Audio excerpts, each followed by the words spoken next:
A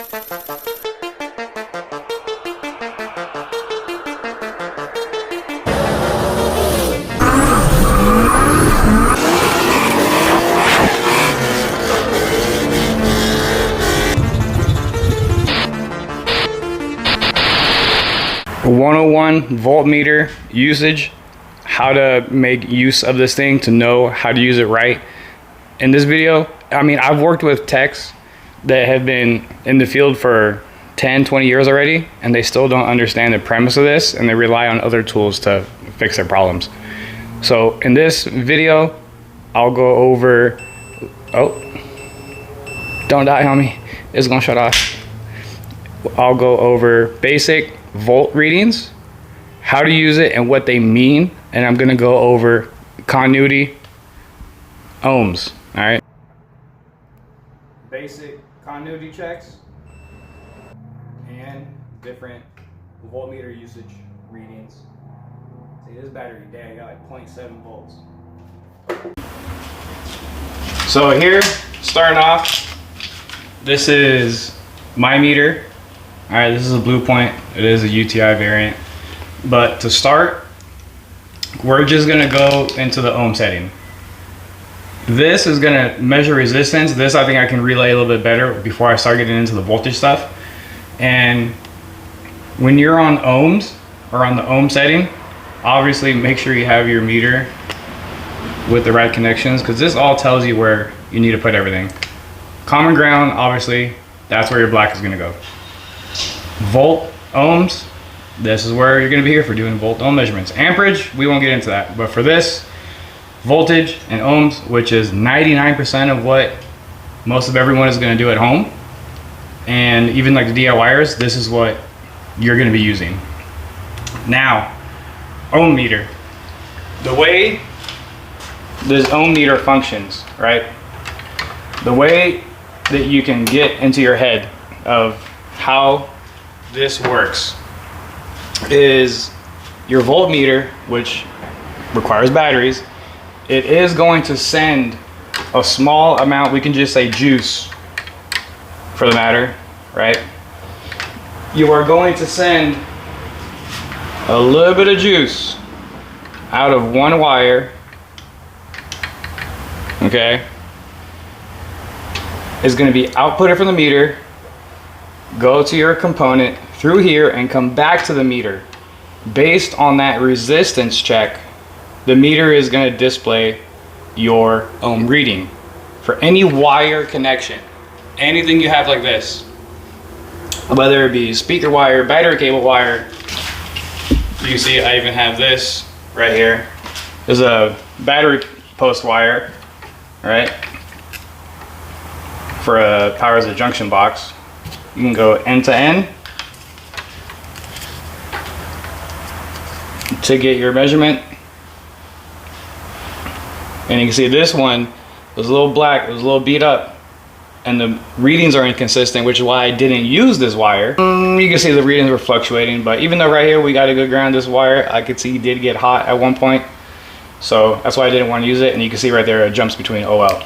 So even though this may look good and sound, and you can just put it on the car, you wouldn't know unless you test it. All right. Ohms is just a resistant measurement for flow. The meter is outputting a current, and based on the difference of what is being outputted to the meter. So pretty much, if I send a gallon of water out, right? I send a gallon of water out here, and a gallon of water gets back to the meter, there is no difference, and that's why the meter is going to display 0.1, 0.2. Now, you saw I jump a little bit right there.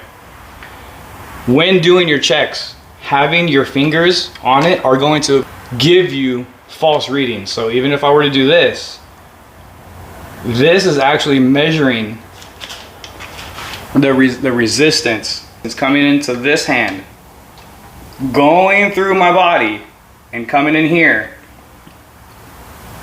and giving me a mega ohm reading. That's high. We'll get into that stuff later. That'll be for a different video. This is the very basics. Humans and flesh, we do have continuity one. I don't know, even like this tool. There's continuity. So it measures everything. So if you're bare wire or bare hand doing this kind of stuff, you got to keep that in mind. The flow, what goes in, what comes back, and that's your reading. Now, this premise here can be used for anything. This ohm check here can help you find the cause of a blown fuse, which I'll show you on this car, because on the Honda, it had a blown fuse for the fuse controlled the compressor and the condenser fan. The compressor was shorted, it blew, that's what popped the fuse. And I'll go ahead and show you on the car in real world what you should see and what you shouldn't see in real world application. Now right here is the fuse box that I had, and I know for sure it is that guy, right? So put that down and I'll show you exactly what I'm talking about right now. So this fuse, right? You take this fuse out, you put a new one in, it pops, it pops, it pops, it pops, it pops. And then you don't know how to, essentially how to go about it, whatever the case. Now I'm gonna skip a few steps, but this is the hot side. And what you're gonna wanna do is have the battery cable disconnected on the negative side. And you'll go into this side, onto the not hot side, and see, oh well, that's what you're supposed to see, right? That is a good reading where obviously the fuse doesn't pop. So to find the reason for that popping, when you go to your battery, take the negative off. This meter does have a nice setting to where if you do have this little Wi-Fi looking thing, but it's just a sound, you can check the continuity of everything. And I'm just gonna do this. So being that on automotive, everything is grounded to the chassis, and what that means is this negative post that was right here goes straight to the frame right here. So if I go here, okay, so there, and then to the ground here, you see I'm getting about 0.2, 0.1, and it's a little inconsistent. This car is old. You can see the more exposed wire we have, it doesn't make for the best, but there to there you have continuity. The case of the block is also grounded, so we should go, if it's a clean surface somewhere, yep, I said if it's a clean surface, 1.2, so that shows that everything's grounded, even the case of the starter.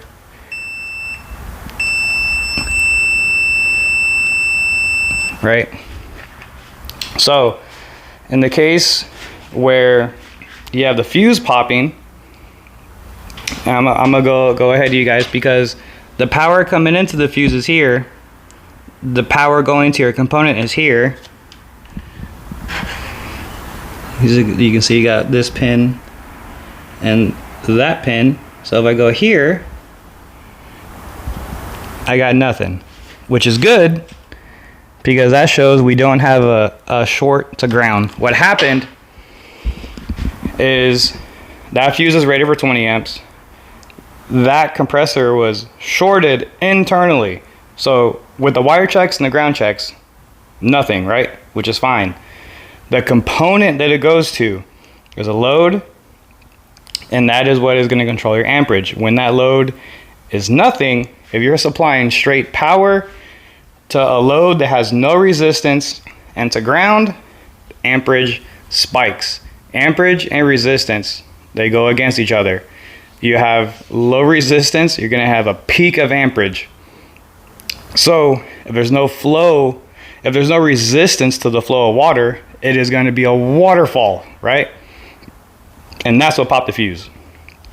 You can do this, all this other testing, this and that, call your homies, call your homeboys, do whatever. But at the end of the day, If that fuse keeps popping, the side of the fuse that goes to your component, disconnect it and find the short to ground. In that case, where it was shorted, when I put the meter here and I went to the side that was going to the component, it read 0.5 ohm. I disconnected the compressor, it went back to OL. Bad compressor. So there's your issue, and that is the real world example of resistance measurements and ohm readings using a meter. By doing this, you don't got to pay all these other people to come over here. I'm here to show you how to do it on your own to get the gist of it. It does take time to click, but that's the big basic rundown of ohm readings. Now, since we are on the automotive side of the world, we're going to go ahead and set our meter to DC, which is a straight line, for direct current, because we're not dealing with alternating current. We're not working on a house. Again, the same kind of rules apply when you don't want to really have your bare fingers on it. So we'll go to the DC setting, and you can see sometimes your meter will start to read voltages. So to make sure you get good accurate readings from your meter, you just want to go ahead and kind of touch them, get rid of any surface voltage, and you see we're down to millivolts. In automotive, we're going to be dealing with stuff between 12 to 18 volts, really only like 12 to 15-ish. So right there, basic voltmeter understanding. The voltmeter, just how I explained with the ohm measurement, it detects a difference. On automotive electrical, the negative side here has no power per se. The positive side is the one that carries obviously the positive charge. So when a meter is hooked up and you're doing your tests, the meter is going to display a difference. If you have 0 potential voltage on the negative side and all of your potential voltage on the positive side, the meter will display 12.6. That is all you need to know. It's the difference in voltage. That's it. Now, I have another video on this car where that headlight didn't turn on, okay? And when I went negative here, right? The connector for the headlight, when I connected it to the headlight, when I turned the headlights on in the car, when I turned the headlights on, have your battery connected, I had 12 volts at this headlight, I had 7 volts at that headlight. Okay? Now you're missing some stuff right there, right? So what did I do? This connector here is for the headlight. Right there. This connector went to the headlight. And here you can see there is a little bit of corrosion. That one had corrosion. So I had 7 volts on this side. Luckily for me, the back side of the connector was kind of broken. So here I had 12. So the connector had corrosion and that was preventing the headlight from turning on. So I had 12 volts coming in and only 7 volts on this side. So I took the connector apart. There was just I don't know how it got water or what it looked like, just condensation buildup, corrosion. Contact cleaner, clean the terminals, plug it back in, measured it at the front, and I had 12. The meter will only display differences in voltage. So say for example, I had 7 volts here at the headlight. It gets power from a fuse box inside, and say for example this connector. Like it would go headlight, a body connector, and then to the fuse box. If, when I turn the headlights on, I put one lead here and one lead over there, the meter would display a 5-volt reading, because 12 volts is coming in here, but only 7 is going over there. The meter displays the difference in voltage, and you get a 5-volt drop across here. In that instance, yes, it would be an issue in that circuit, but in that case, you can see my wiring repair that I had in there. I just had to clean up the wires, and some of them were broken. Those were other issues. But as far as the low beam, that's how that was concerned. That is the basics, and that is all anybody needs to know when they're working with a voltmeter. It only displays the difference in voltage. So, let's say, for example, what happens if you measure, power to power?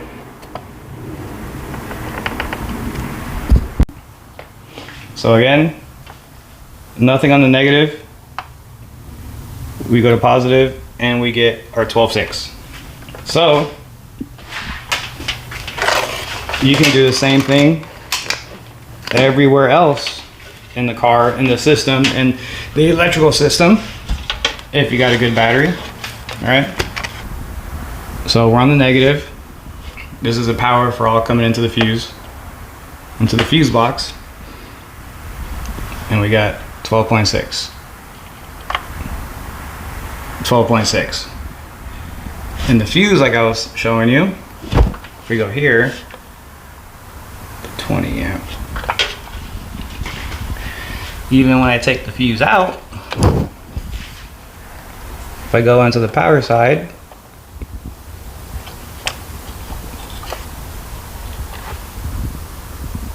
right there, 12.6. Now, the same rules apply to a fuse. You got power in, 12.6. If the fuse is good, we should see no difference in voltage, 12.6. Now, if the fuse is blown, you get the same reading, the same principle. If this fuse is blown, means power is coming in here but not going to the other side, you get the same theory where the meter reads a difference in voltage. So you get 12.6. If it's blown, this side is going to be 0 because there is no difference. Here we have a difference because we have 0 volts on the battery negative, and we have 12 volts of power coming in, and we have 12. If it's blown and we got 0, the meter will display 0. That, I think, will help a lot of people. It's even helped techs that have been doing this for a long time. But it's hot in the garage, so I hope that helps kind of understand everything. I'll be putting more videos on really a lot of in-depth stuff on how to kind of tie everything together. Even for me working on cars, it didn't click until someone told me the meter's a difference in voltage. After that, everything made sense. Every voltage drop reading, every reading I got with the meter made sense for what I was looking for. And there is not a oscilloscope, a fancy meter, a fancy this and that that'll help me do what I need to do rather than a basic voltage check with the meter. I mean, you can use that for CAN bus diagnosis, even high voltage, when we can get into that later if you want, which I do have a lot of experience in. So I hope this helps. Basic voltage checks and resistance checks, and I'll see you in another video. If you want more of these, let me know and I'll put them up.